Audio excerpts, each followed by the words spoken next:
लखनऊ के दूसरे शाहीन बाग इन्हीं उजरियाओं में खड़ा हुआ हूँ। लखनऊ जदीद लखनऊ का ये गोमती नगर इलाका है जहाँ पे ख़वातीन शहरियत हुकूक बिल और अपने हुकूक के लिए लड़ाई कर रही हैं और किसी तरह से भी वो NRC और NRP को कबूल करने को तैयार नहीं है। ये औरतें अपने हुकूक से अच्छी तरह वाकिफ़ और बहुत अच्छी तरह से अपने हुकूक हक़ के लिए लड़ाई के लिए तैयार हैं। इस सिलसिले में यहाँ मौजूद मैं बहुत सी औरतों से मिला, उनसे बात किया और समझ में आया कि ये किसी तरह भी जब तक हुकूमत इस कानून को वापस नहीं लेगी ये सब में वापस होने को तैयार नहीं है, ये अपना कदम पीछे नहीं हटाएंगे। इस सिलसिले में यहाँ की मशहूर सोशल वर्कर और औरतों में काम करने वाली सुधा जायसवाल साहिबा मौजूद हैं जो इस तहरीक को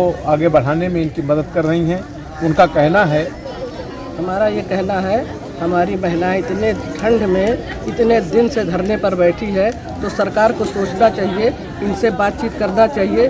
CA NRC जो भी इनका काला कानून है उसे वापस लेना चाहिए और नहीं ये धरना चलता रहेगा, निश्चित काल तक चलता रहेगा। तो हम महिलाएं इसको पुरजोर इसकी विरोध करते हैं और हम चाहते हैं CA NRC वापस ले और नहीं महिलाएं उग्र हो जाएंगी तो बहुत कुछ हो जाएगा।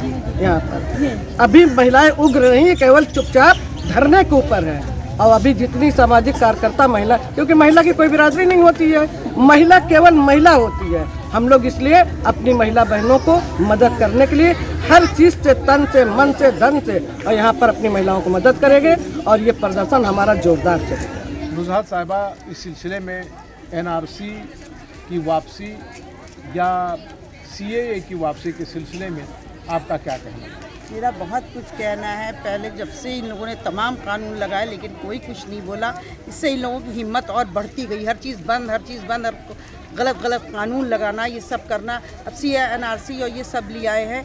जब तक ये वापस नहीं लेंगे, जब तक हम लेडीज़ कोई नहीं हटेंगी, चाहे ये सालों लगा दें उसमें। अमित शाह ने कहा हम 1 इंच नहीं हटेंगे तो हम लोग आधा इंच नहीं हटेंगे।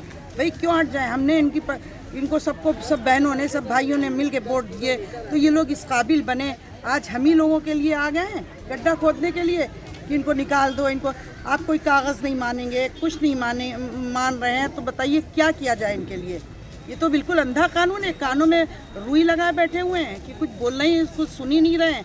बहरी हो गई ये सरकार बहरी है क्या? गूंगी, बहरी, अंधी सब कुछ हो गई है ये। अब मोदी को बहनों की चिंताएं नहीं है। अभी तक बहनों के लिए मरे जा रहे थे कि उसके क्या नाम, वो तलाक के मसला ला के खड़ा कर दिया कि ऐसी हैं बहनें, हमारी बहनों को बचाओ। ये बहनों को बचा रहे हैं, बहनों को ला के रोड पे खड़ा कर दिया। उनकी इज्जत की कोई परवाह नहीं, उनकी बेटियों की कोई परवाह नहीं उनको। बेटी बचाओ बेटी पढ़ाओ का नारा मोदी का है, उस सिलसिले में आपका क्या कहना है? क्या बेटी बचा रहे हैं, क्या बेटी पढ़ा रहे हैं? कौन से अच्छे स्कूल इन्होंने कर दिए? अगर अच्छे स्कूल कर देते तो आज को ये नौबत नहीं होती। देखिए स्कूलों की क्या हालत, फीसें कितनी हो गई, मरीज मर रहे हैं, उनकी परवाह नहीं।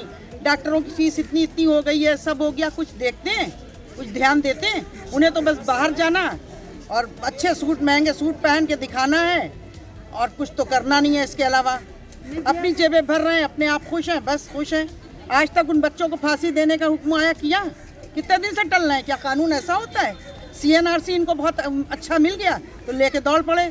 लगा के तो देखें किसी पे, तो देखेंगे हम औरतें एक हैं, चाहे कीमा हम लोगों को हो जाए, बोटी बोटी कट जाए, लेकिन कोई नहीं हटेगा। एक औरत नहीं हटेगी, हिंदुस्तान की औरत नहीं हटेगी। और अभी क्या है, अभी तो बहुत थोड़ा सा ही हम लोग कर रहे हैं। अभी तो पब्लिक निकली नहीं है, अब निकलेगी जब इनको पता चलेगा। दाल आटे का भाव, हर चीज़ महंगी करे दे रहे हैं, औरतों की सिलेंडर महंगे कर रहे हैं, ये कर रहे हैं, वो कर रहे हैं। कोई अच्छे काम किए नहीं ना आज तक। ज़्यादा बोलो, गोली मार दो। गोली मारे आगे, कितनी गोलियां मारेंगे? इनकी गोलियां कम पड़ जाएंगी। लखनऊ की मानी हुई सामाजिक कार्यकर्ता हैं, बहुत अच्छी सोशल वर्कर हैं जो घंटा घर पे भी बहुत सरगर्म रही हैं और उजरियों में भी इन औरतों को इकट्ठा करने में, इन्हें प्रबुद्ध बनाने में बहुत बड़ा रोल अदा कर रही हैं। डॉक्टर पूनम केसरी साहिबा, आप ये बताएं कि उजरियाओं में कितनी बेदारी औरतों में आई है और ये सेंटर कैसा चल रहा है? सेंटर तो बहुत अच्छा चल रहा है। एक्चुअली आज थोड़ा एक छोटा सा घटना हो गया तो इस वजह से औरतें सब चली गई वहाँ मातम में। तो नहीं तो यहाँ पे तो बहुत बढ़िया चल रहा है। इसके सपोर्ट में हम लोग हैं और संविधान के खिलाफ हम लोग हैं। संविधान को चेंज नहीं करना है ये लोग एक भी काम अच्छा किए हों तो उनकी बात माने, हम क्यों उनकी बात माने। बेरोजगारी चरम सीमा पे है और भूखमरी चरम सीमा पे है और इस पर से ये चीज़ ला रहे हैं आप। जो संविधान लागू किया बाबा अम्बेडकर जी ने, क्या वो बेवकूफ़ थे? वो इतने महान उनकी योगदान है, इतने काम करने के बाद वो लाए संविधान। तो ये क्या किए, अपनी अच्छाई गिनाए फिर हम इनकी बात सुने। ये अच्छाई गिनाए नहीं, बेटियां बचाओ बेटियां, मन की बात सुनते सुनते तो मन की बात और बेटियां बचाओ बेटियां को सड़क पे ला दिए, सड़क पे बिठा दिए। खुद के परिवार तो है नहीं, अपना खुद का परिवार होता तो ये सोचते भी कि हम परिवार क्या चीज़ है, परिवार का दर्द क्या होता है, परिवार की पीड़ा क्या होती है। लेकिन इनको इससे कोई मतलब नहीं है, इनको बस अपनी सत्ता के अंधे में चूर है, सत्ता में बिल्कुल लिप्त है। इनको गरीब को और बेरोजगारी अशिक्षित लोग दिखते ही नहीं। इनको क्या करना है, सुबह उठना, एक झंडा पकड़ा देना है और झंडा 500 रुपया पॉकेट में डाल देना। उसको नहीं मालूम कि हम क्या कर रहे हैं, बस उसको जय श्री राम के नारे लगाने। ये लोग तो रंग धर्म जात पात सब कुछ बांटते हुए चल रहे हैं। तो हमको ये राजनीति नहीं करनी है ना, हम लोग को राजनीति करनी ही नहीं है। हम लोग को सुकून से जीने दे।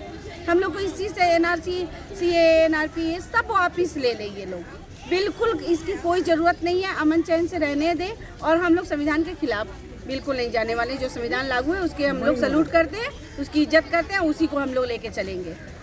नसरीन फातिमा साहिबा भी मौजूद हैं जो औरतों में काफ़ी बेदारी पैदा कर रही हैं अरसे से। वो उनका क्या कहना है, उन्हीं की ज़बानी सुनिए। जी, मैं कहना चाहती हूँ कि अगर यहाँ पर जो इन्होंने काला कानून लगाया है मोदी जी, इसके खिलाफ हमारी जो माँ बहनें बेटियाँ जो सड़क पे आई हैं, सबसे पहले मैं उनको बधाई देना चाहती हूँ अपने देश के प्रधानमंत्री जी को। उन्होंने बहुत एक नारा दिया, बेटी बचाओ बेटी पढ़ाओ। लेकिन बहुत अफसोस की बात है, क्या प्रधानमंत्री जी आज अपना आँख बंद करे हैं, क्या कान बंद करे हैं? क्या 60 साल या 70 साल की बूढ़ी माँ सड़क पर आ गई, या घर की औरतें जो बच्चे शौहर को अपना सब कुछ करके वो दिन में घर में रहती थी वो सड़क पर आ गई, पढ़ने वाली बेटी सड़क पर आ गई। बड़ी शर्म की बात है। ये कानून जो इन्होंने लगाया, लागू किया, NRC CA NPR, इसके कोई फ़ायदा नहीं था। इन्होंने सिर्फ अपने फ़ायदे के लिए किया है। और ये आपस में लड़ा के यहाँ पर हिंदुस्तान में हर जात के लोग रहते हैं और हम लोग चाहते हैं हिंदुस्तान एक, हमेशा हिंदुस्तान एक रहे। लड़ाई लड़ा के काम का ये करा के ये जीत नहीं पाएंगे। यहाँ हिंदुस्तान की महिलाएं बहुत शक्ति वाली हैं और उनमें बहुत शक्ति है। देखिए आप घंटाघर और अजरियाओं के यहाँ पर हम लोग खड़े हुए हैं। हम लोग लगातार 1 महीना हो गया इनके साथ संघर्ष कर रहे हैं और इनको बढ़ाने का मौका हम भी इनसे 4 कदम आगे हैं।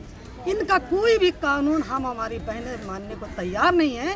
इनको जब तक ये अपना कानून वापस नहीं लेते हैं, हमारा संघर्ष, हमारी माँ बहनों का संघर्ष चलता रहेगा और इनकी हर लड़ाई में हम आगे बढ़ के कदम बढ़ाएंगे, हाथ बढ़ाएंगे, बहनों के साथ कंधा मिला के चलेंगे। मैं इनके किसी भी कानून से, किसी भी आंदोलन से, किसी भी कानून से इनके हमें डर नहीं है। चाहे ये गोली चलाए, चाहे ये लाठी चलाए, चाहे बिस्तर छीन ले, बहनों का ये आग बंद कर दे, खाना छीन ले, लाइट बंद कर दे, बहनों में संघर्ष है, बहनें संघर्ष करेंगी। और प्रधानमंत्री जी को आँख खोल के देख लेना चाहिए, ये महिलाएं नहीं, ये चंडी अगर इनसे बदला लेने पे आ गई, हिंदुस्तान को उखाड़ के फेंक देंगे। इनका प्रधानमंत्री का पद उखाड़ के हिंदुस्तान फेंक देगा। इनको कानून बदलना होगा। सभा यहाँ मौजूद हैं जो स्टूडेंट हैं उजरियाओं सेंटर पे।